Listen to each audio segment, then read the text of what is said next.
welcome to Planting Joy Garden. I wanted to just update you on my direct sowing that we did about 8 days ago. So let's take a look here at the radishes I've planted, and you can see that they are coming up. So we got germination. I went ahead and started my spring direct sowing because I knew I had good soil temperatures based on the fact that my bulbing onions were up. I was seeing crocuses. I'm seeing a lot of my perennials wake up for spring. So I have germination on my radishes. I also planted some carrots that I covered under the cardboard. Now, carrots take a very long time to germinate. And so the soil is still nice and moist, but I have not seen germination. I do expect germination in probably the next 2 days, so I will check this daily. I also planted some radishes in a container, so we'll go check that now. Okay, so I did move them to a different location, same trellis, and let's see if we have some germination. Okay, I'm starting to see germination here, a little germination there. So this one is a little further behind, probably because I moved it.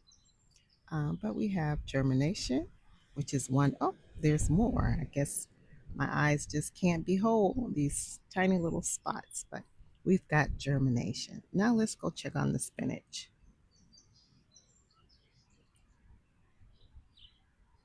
And as you can see, my grass has started to flush out, and I have amazing germination on my spinach. These were all direct sowed. I sowed them heavily, and for some reason, this square is further along than, say, this square, and it probably has to do with some shading. Okay. I've also had a little casualty on some of the strawberries I have transplanted. But as you can see, I put in some squirrel protection, which they very much needed. So what I'm going to do is just slide this back a little bit so that my spinach can get more light. Here's one of my germination winter sowing containers. Now I have moved my rescue garlic, some Swiss chard, and some lettuce. I have moved those to their permanent home, but I decided to start another round of lettuce, and it's in this container. And oh wow, now that it's warmed up, I have germination. So this is a great way after winter sowing, when you've placed your things out, you can simply use this to continue to sow seeds. So I do have proof of germination here. I've seen no activity with my lavender. In fact, it's the only thing that did not make it. Here is my cilantro. It was growing in the house, and I'm just acclimating it to outdoors. So it's been a couple of really rainy days with a lot of cloud cover. But to help it adjust to the wind and the possibility of cool temperatures, I have it in my winter sowing box. Now, I am in zone 5B6A. I have nights in the 30s.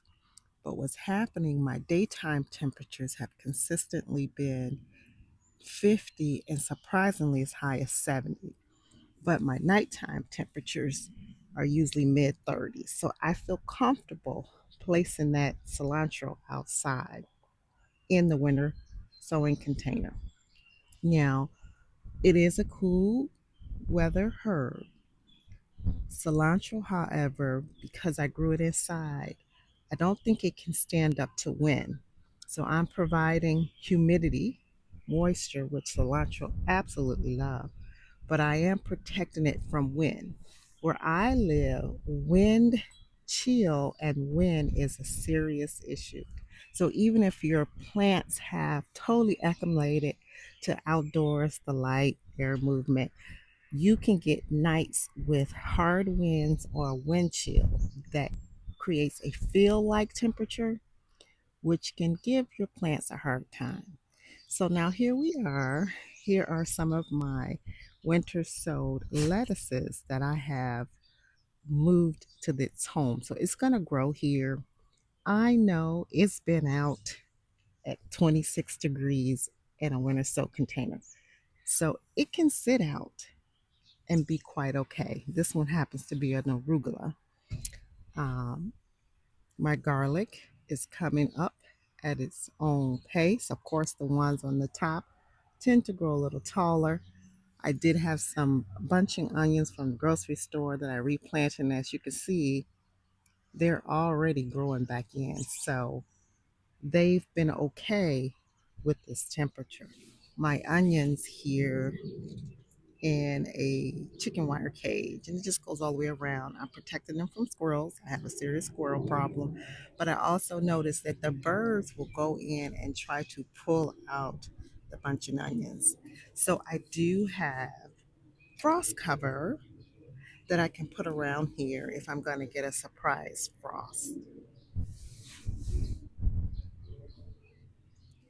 So what I decided to do is to put the frost cloth inside of the cage. That way it won't blow off. And I keep this under frost cover, and I probably will not take it off until my last frost. I can get this open. This is where many of my winter sowing, I'm sorry, I'm kind of one-handed, so bear with me. So this is where a lot of my winter sowing has gone. And to just give them a little extra protection, even though they've been winter sowed, there's my butter crunch.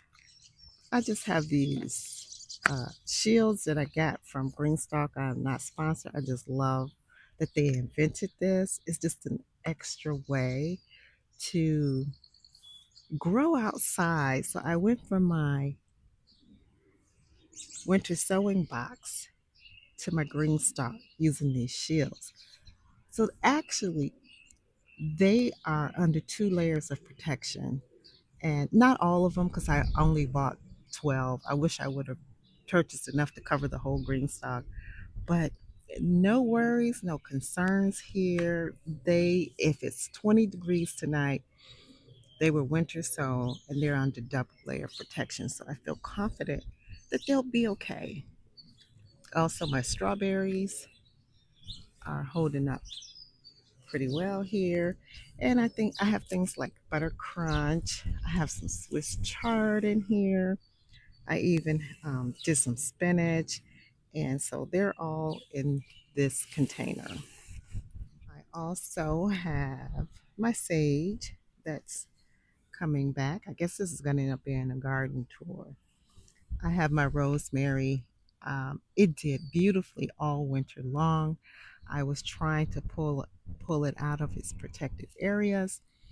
I was putting a pot over this, but I decided to just, you know, if I can acclimate it to my environment permanently, that would be great. But what I usually do is simply put a pot over it. And so I've gotten the pot, and this is what I use. And I just simply place it over. It's a nice fit. And, you know, it can tolerate being undercover for 2 days without light if needed. My bunching onions. I have not seen germination of my new seeds, but I see that it is really thickening up. So my stand of bunching onions is a little thicker than I thought. My thyme has been weathering. It overwintered in this pot under cover, and it is really flushing out. My chives also are flushing out beautifully. So this is the parent plant. These are seeds that fell from when it flowered. Now my special project will be to contain some of this yarrow in my environment. yarrow, because I live in the Midwest, it can just grow and spread like you would not believe. I desire to have yarrow, but I do not want it to take over my entire yard. I have some of my autumn joys coming back in. I can't quite remember what that is. Kind of looks weedy, but it's a very pretty weed if it's a weed. I'm gonna have to identify it. I do see that and I need to clean this area up, but I see that my irises are coming through. Okay. I also have a stand of ferns back here, and I don't see any development for them, and it's a little early. I also have hostas in this area, and they have not poked their heads out yet. I do have some hostas coming up. So here, these hostas are waking up. And also here, I have, let me get a little closer. Here is also my hostas that are poking through. Uh, and that's just a testament to how warm the soil is, even though the temperatures are kind of all over the place. Um, and you can get sudden snowfalls, but the soil temperature is actually quite warm. Okay. And I have some of my perennial flowers. So I have irises back here. I have jonquils, um, daffodils, and I have daylilies. And as you can see, they're all emerging. And even here, my roses are flushing out, which indicates warm soil temperatures. So my special project is to take care of some of these over the winter weeds. And this is a great time. The soil is moist and I can see them. They stand out. They cannot hide under my desirable plants. So this is the area I want to work in today. And as you can see, there's a lot of grass in here. There are some desirable plants that I want to keep. I also have hostas. So now's the time for me to kind of like surgically remove some of this weed to reduce the weed seed count and to reduce the amount of pressure from weeds that my hosta will have. I also want to show you how warm the soil is because I actually have, and this is a hydrangea, it is actually budding out. The branches are coming in from the ground, and this is my beautiful hydrangea. So I need to really get on this job right away before I will not be able to see where the weeds are. So it is not officially the last frost date, but there is wonderful soil temperatures. So I live in zone 5B, 6A, I'm in the Midwest in Illinois, and I prefer to use soil temperatures as my gauge of when to start planting because I have the ability to use frost covers.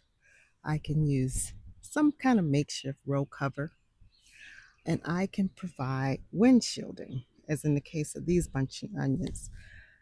They are cold hardy. Uh, I've cut them back. I don't want anything in the house, so I just put a little saran wrap.